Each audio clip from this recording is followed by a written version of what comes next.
Zechariah chapter 12. The burden of the word of the Lord for Israel, saith the Lord, which stretcheth forth the heavens, and layeth the foundation of the earth, and formeth the spirit of man within him. Behold, I will make Jerusalem a cup of trembling unto all the people round about, when they shall be in the siege both against Judah and against Jerusalem.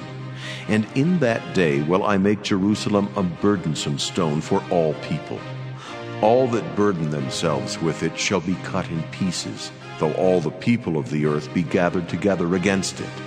In that day, saith the Lord, I will smite every horse with astonishment, and his rider with madness. And I will open mine eyes upon the house of Judah, and will smite every horse of the people with blindness. And the governors of Judah shall say in their heart, The inhabitants of Jerusalem shall be my strength, and the Lord of hosts their God. In that day will I make the governors of Judah like an hearth of fire among the wood, and like a torch of fire in a sheath. And they shall devour all the people round about, on the right hand and on the left. And Jerusalem shall be inhabited again in her own place, even in Jerusalem. The Lord also shall save the tents of Judah first, that the glory of the house of David and the glory of the inhabitants of Jerusalem do not magnify themselves against Judah.